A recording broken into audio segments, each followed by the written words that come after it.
Bonsoir tout le monde. Aujourd'hui nous allons nous retrouver pour des histoires paranormales, pour le moins glaçantes. Commençons tout de suite avec une légende sibérienne, celle du train fantôme du lac Baïkal.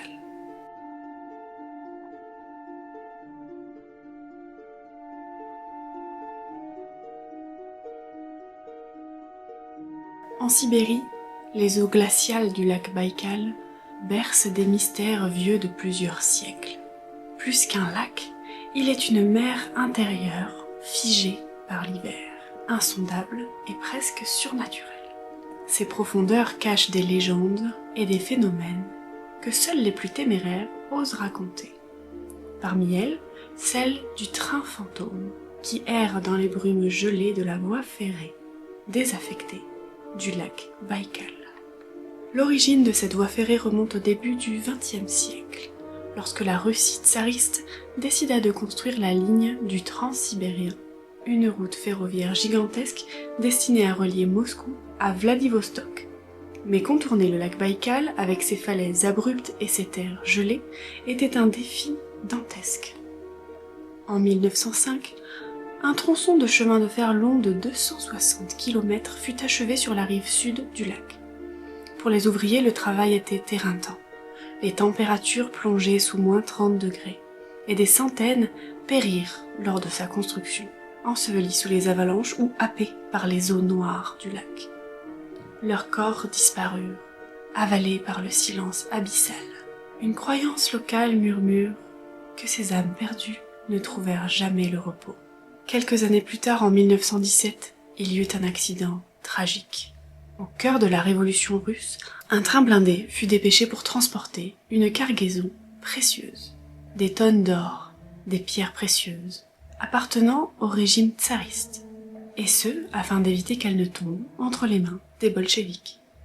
Le train, composé de locomotives robustes et de wagons de luxe, avançait lentement dans la brume qui recouvrait le lac Baïkal. Mais le destin en décida autrement. Une nuit sans lune, une tempête se leva brusquement, faisant rage sur les rives escarpées. La voie ferrée, déjà fragilisée par les nombreuses intempéries, céda au passage lourd du convoi. Le train dérailla, ses wagons basculant les uns après les autres dans les eaux glacées du lac, engloutis en quelques instants à peine. Les cris des passagers se mêlèrent aux hurlements du vent. On raconte que le froid figea l'agonie dans un silence macabre. Tous périrent, soldats, mécaniciens, gardes et passagers. Quant au trésor, il disparut avec eux, enseveli dans les profondeurs insondables du lac, et laissant après eux un froid et un silence glacial. Des décennies passèrent. En 1930, des pêcheurs de la région racontèrent avoir vu, par une nuit brumeuse, des lumières fantomatiques flotter au-dessus du lac gelé. Certains jurèrent qu'un train spectral, tout de blanc vêtu, presque translucide, avançait silencieusement sur une voie qui n'existait désormais plus. Un vieil homme racontait. J'ai vu la locomotive traverser la glace. Elle ne faisait absolument aucun bruit. Des silhouettes étaient assises aux fenêtres, mais elles ne bougeaient pas, comme figées dans le temps, et soudain, tout s'évapora dans la brume. Les témoins décrivent toujours la même chose. Un train ancien, recouvert de givre, avançant lentement et silencieusement dans l'obscurité, comme s'il cherchait à terminer son dernier voyage. Fascinés par ces rumeurs, de nombreux explorateurs et plongeurs tentèrent de retrouver l'épave du train englouti. Certains revinrent bredouilles, tandis que d'autres ne revinrent jamais. Le lac Baïkal, d'une profondeur de plus de 1600 mètres, est profondément traître. Ses courants glacés piègent les imprudents et ses eaux sombres semblent vouloir garder leur secret. En 1962, une expédition soviétique rapporta un fait troublant. Lors de plongées à haute profondeur, des ombres indistinctes apparurent sur les sonars. Une silhouette métallique évoquant une locomotive fut brièvement observée avant que les appareils ne tombent en panne. On murmure même que des plongeurs auraient entendu un sifflement lointain sous l'eau comme celui d'un train en marche. Un peuple autochtone des rives du lac Baïkal, les chamans Bouriates, prétendent que le train est maudit Selon eux, les âmes des passagers sont piégées dans une boucle temporelle, condamnées à revivre éternellement leur dernier voyage. Ces âmes errent dans la brume, cherchant désespérément à rejoindre une destination qu'elles n'atteindront jamais. Les villageois racontent que, par certaines nuits d'hiver où la brume est épaisse et les eaux du lac gelées, on peut encore entendre le sifflement d'une locomotive au loin. Les plus courageux qui s'approchent prétendent voir, à travers le givre, le train spectral avançant lentement sur une voie invisible, ses fenêtres illuminées d'une lueur blafarde. Égare à celui qui s'aventure trop près, car la légende veut que quiconque croise le regard des passagers condamnés soit happé par le train, son âme emportée pour rejoindre les ombres du passé. Un soir d'hiver, un groupe d'alpinistes tenta de traverser la rive sud du lac Baïkal. Mais ils disparurent sans laisser de traces. Lorsque l'on retrouva leur corps, des semaines plus tard, figés dans la glace, leurs visages portaient une expression de terreur pure, comme s'ils avaient vu l'indicible. À côté d'eux, gravé maladroitement dans la glace, un mot inscrit en russe, le mot train. Depuis, la légende persiste. Le train fantôme du lac Baïkal continue d'errer dans le froid sibérien. Un convoi de l'au-delà portant les âmes perdues de son dernier voyage. Si vous vous trouvez un jour sur les rives de ce lac gelé, que le vent souffle et que la brume s'épaissit, écoutez attentivement. Peut-être entendrez-vous le sifflement lointain du train perdu, avançant sans fin dans la brume.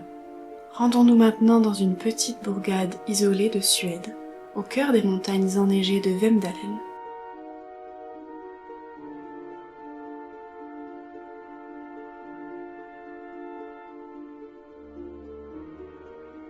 Se dresse un vieux chalet, oublié du temps. Posé comme une sentinelle silencieuse face aux forêts de sapins et aux plaines gelées, il semble à première vue aussi banal que pittoresque. Pourtant, dans les recoins les plus sombres de l'hiver, ce chalet devient le théâtre de hurlements terrifiants, une malédiction qui hante les lieux depuis plus d'1 siècle. L'histoire remonte cette fois-ci à la fin du XIXe siècle, lorsque des familles de fermiers s'installèrent dans les vastes étendues sauvages de Vemdalen. L'hiver y était rude, les températures plongeaient bien en dessous de -20 degrés, et la neige ensevelissait tout sur son passage. C'est dans ce contexte qu'un chalet de bois massif fut construit, isolé du village par plusieurs kilomètres de forêt. Il appartenait à un homme dénommé Lars Nyström, un trappeur robuste et solitaire, veuf depuis plusieurs années. Lars vivait avec sa fille unique, Elsa, une fillette de 8 ans, aux cheveux blonds comme les champs d'orge et aux yeux aussi bleus que les lacs gelés. Ça me fait penser à quelque chose, cette histoire. Cette petite Elsa. Mais l'hiver de 1889 fut le plus froid que la Suède ait connu depuis des décennies. Les routes devinrent impraticables. Les rivières se figèrent, et Lars et Elsa furent totalement coupés du monde. Les villageois s'inquiétèrent pour eux, mais personne n'osa braver la tempête pour rejoindre le chalet. Lorsque les premiers signes du dégel arrivèrent, un groupe d'hommes partit enfin à leur rencontre. Ce qu'ils trouvèrent restera gravé dans la mémoire collective de Vemdalen. Le chalet était silencieux, ses fenêtres couvertes d'une épaisse couche de givre. À l'intérieur, la cheminée était éteinte depuis longtemps. Le corps de Lars Nyström gisait près de la porte d'entrée, gelé dans une posture étrange, comme s'il avait tenté de fuir quelque chose d'invisible. Mais le plus troublant se trouvait à l'étage. Dans une petite chambre, recroquevillée sous les couvertures, se trouvait Elsa. Ses yeux grands ouverts fixaient le plafond d'un regard vide et terrifié, ses lèvres figées dans un hurlement silencieux. Aucun signe de blessure, aucune trace de lutte. Mais l'expression de son visage glaça le sang des hommes présents. La légende dit que sur le mur, près de son lit, des griffures profondes avaient été laissées, comme si des mains désespérées avaient tenté d'échapper à quelque chose d'invisible. Les villageois repartirent avec les corps, mais personne ne put expliquer ce qui s'était passé. Le chalet fut alors abandonné. Des années passèrent, et la nature reprit ses droits dans le chalet. Pourtant, chaque hiver, des chasseurs ou des voyageurs perdus racontèrent exactement la même histoire. À la tombée de la nuit, lorsque le vent s'engouffre dans la forêt, il est possible d'entendre des hurlements lointains émaner du chalet. Non pas ceux du vent, mais des hurlements humains, déchirants et terrifiés. Certains rapportèrent qu'ils avaient vu, depuis la lisière du bois, une silhouette d'enfant, aux cheveux longs et blonds, se tenir à la fenêtre, les yeux tournés vers eux. Un groupe de chasseurs osa s'aventurer dans le chalet une nuit de tempête en 1923. Ils racontèrent qu'à peine entrés, une sensation glaciale les enveloppa, comme si les murs eux-mêmes respiraient, comme s'il faisait bien plus froid qu'à l'extérieur. Le silence était pesant, mais soudain, un cri perçant retentit à l'étage. Lorsqu'ils montèrent, il n'y avait rien, si ce n'est des marques profondes laissées dans les murs, semblables, à nouveau, à des griffures. Ils prirent la fuite, et aucun d'eux ne revint jamais à Vemdalen, complètement traumatisé par cette histoire. Les Saamis, un peuple autochtone de la région, furent consultés pour tenter d'expliquer le phénomène. Selon eux, Lars Nystrom avait involontairement réveillé un stallo, un esprit malveillant de la forêt. Les stallos, selon les légendes, sont des êtres invisibles qui tourmentent les humains, se nourrissant de leur peur jusqu'à ce qu'ils sombrent dans la folie. Le chaman affirma que Lars et Elsa avaient été piégés dans le chalet par un stallo, leur hurlement résonnant encore à travers le temps. Selon les anciens rites, il aurait fallu brûler le chalet pour libérer les âmes prisonnières.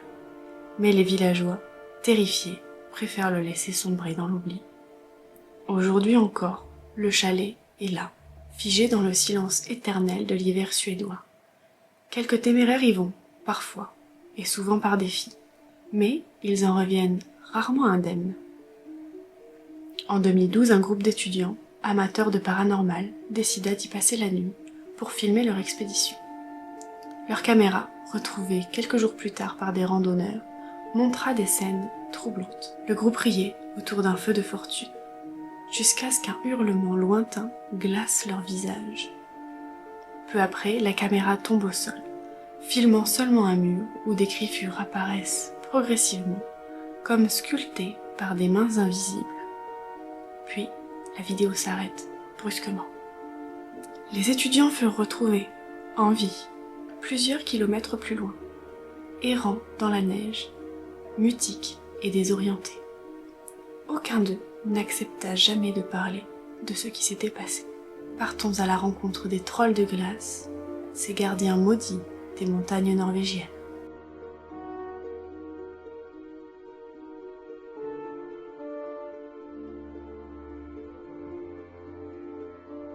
Dans les confins du Jotunheimen, la terre des géants, où les sommets enneigés déchirent le ciel et où les glaciers millénaires règnent en maîtres, les habitants racontent des légendes aussi anciennes que le temps lui-même. Parmi elles, l'une des plus effrayantes murmure l'existence de trolls de glace, des créatures maudites qui veillent sur ces terres sauvages, cachées aux yeux du monde. On dit alors que lorsque la nuit tombe sur les montagnes, lorsque le vent siffle entre les crevasses gelées et que la lune éclaire les glaciers comme un miroir fracturé, les trolls s'éveillent et quiconque croise leur chemin ne revient jamais intact. L'histoire commence il y a des siècles, à l'époque où les Vikings dominaient les fjords et vénéraient les anciens dieux. Dans les montagnes de Jotunheimen, un clan isolé vivait en communion avec la nature sauvage, respectant chaque rocher, chaque rivière et chaque souffle glacé du vent. Mais parmi eux vivait un homme avide, un forgeron nommé Thorgeir, réputé pour son habileté, mais aussi pour sa cupidité. Il avait entendu parler d'un trésor enfoui sous le glacier de Smorstavbren, un joyau immense que seuls les dieux eux-mêmes auraient pu créer, le cœur de glace, une pierre précieuse capable de conférer l'immortalité. Les anciens du clan avaient averti le forgeron. Ne dérange pas les gardiens de glace. Ce trésor appartient aux trolls, et le prix de la convoitise est terrible. Mais Thorgeir, aveuglé par sa soif de richesse, ignora leurs avertissements. Armé de sa hache et de ses outils de forgeron, il grimpa seul vers le glacier, bravant le froid mordant et les tempêtes hurlantes. Thorgeir passa plusieurs jours à creuser dans le glacier, ses coups de hache résonnant comme des battements de cœur dans le silence des montagnes. Finalement, il découvrit une caverne, cachée sous la glace, une grotte scintillante où le cœur de glace reposait sur un piédestal naturel entouré d'un air glacial, presque vivant. En s'approchant, il sentit une présence derrière lui, et c'est lorsqu'il se retourna qu'il les vit, les trolls des montagnes. Ils étaient immenses, leur corps sculpté dans de la glace, leurs yeux d'un bleu luminescent, perçant l'obscurité.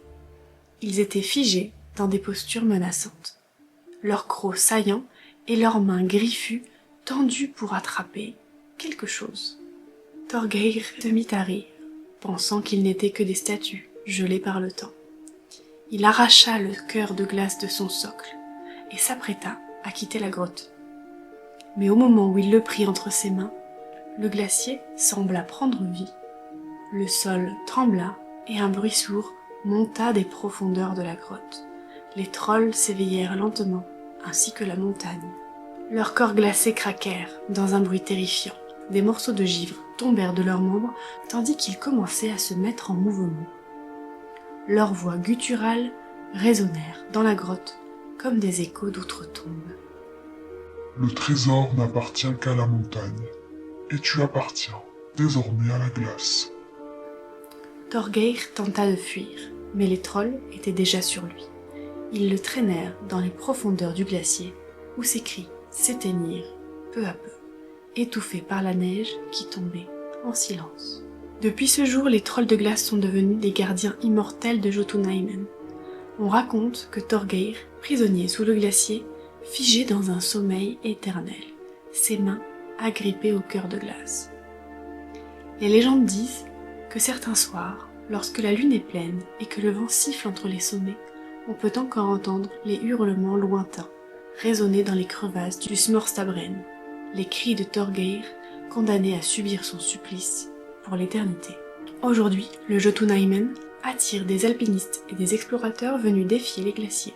Mais ceux qui s'aventurent trop près de Smorstavrin racontent des histoires étranges. Des silhouettes immenses, semblables à des géants de glace, observant depuis les crêtes enneigées. Des empreintes gigantesques, impossibles à expliquer, retrouvées près des crevasses. Des bruits sourds, comme des tambours, émanant des profondeurs gelées. En 1996, une équipe d'alpinistes disparut, sans laisser de traces, lors d'une ascension. Leur dernier message radio évoquait un phénomène étrange. Une tempête de neige subite et des formes en mouvement dans le blizzard. Leurs corps ne furent jamais retrouvés. Certains habitants des villages voisins croient que les trolls de glace continuent de veiller sur le trésor, punissant quiconque ose troubler leur repos. Si vous voyagez un jour dans le Jotunheimen et que vous approchez des glaciers, rappelez-vous la légende. Écoutez le vent, car il chuchote encore l'histoire de Thorgeir. Si vous entendez un craquement sous vos pieds, ne regardez pas en arrière, car dans les ombres de la glace, les trolls attendent, leurs yeux froids et lumineux, fixés sur vous. Cette histoire sonne la fin de cette vidéo. J'espère qu'elles vous ont littéralement glacé le sang et qu'elles vous ont plu. Si c'est le cas, n'hésitez pas à nous laisser un petit commentaire. Je dis nous parce que mon chéri regarde absolument toutes les vidéos et se réjouit de voir quand il y a des commentaires de votre part. Faites-lui ce plaisir-là, laissez un commentaire. Donc mentionnez-moi en commentaire si vous voulez que je creuse un petit peu plus dans les glaciers, parce que j'ai d'autres histoires en stock à vous raconter. Je vous remercie pour votre soutien, et je vois vos vues et vos abonnements qui augmentent et ça me fait vraiment chaud au cœur. Ça me réchauffe après ce genre d'histoire. Et j'espère que vous allez être nombreux à commencer à commenter, parce que je sais que c'est ce qui vous prend le plus de temps, mais c'est ce qui, moi, me fait le plus plaisir, parce que j'ai vraiment cette impression d'avoir une interaction avec vous, une vraie interaction avec des vraies personnes derrière leurs écrans. Donc j'espère que vous prendrez ça en compte pour les prochaines vidéos, et que vous mettrez un petit peu vos avis ou répondrez aux questions que je vous laisse en barre d'infos en commentaire. Voilà, je vous fais des bisous, et je vous dis à demain. Ciao!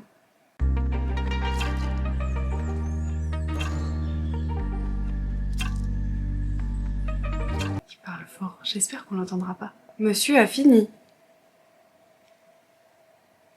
Amour? Je t'entends. Mais viens! J'ai presque fini.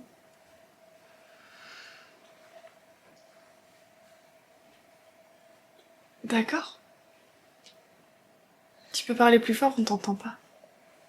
Tu me dis toujours ça, mais on m'entend jamais. Ça va? J'ai presque fini. Tu es content? Bah je sais pas, c'est pas du direct, donc je sais pas. On va dire au parcours montagne, de toute façon. Il pourrait. Mais parmi eux, il a eu peur. Tu sais que je vois tes pieds. Une route ferroviaire gigantesque, ensevelie sous les avalanches, l'alpiniste tenta de traverser la rive du lac Sud. Tenta qu'un chalet de bois massif, les routes devinrent impratiques. Mais parmi eux vivait un homme avide, un faux... Mais Thorgeir, aveuglé par sa soif de richesse, ignora leurs c'est dur, avertissement, est encore prisonnier sous le glacé, résonné dans les crevasses du sol. Mais ceux qui s'aventurent, parce que c'est vraiment ce qui me... Parce que je sais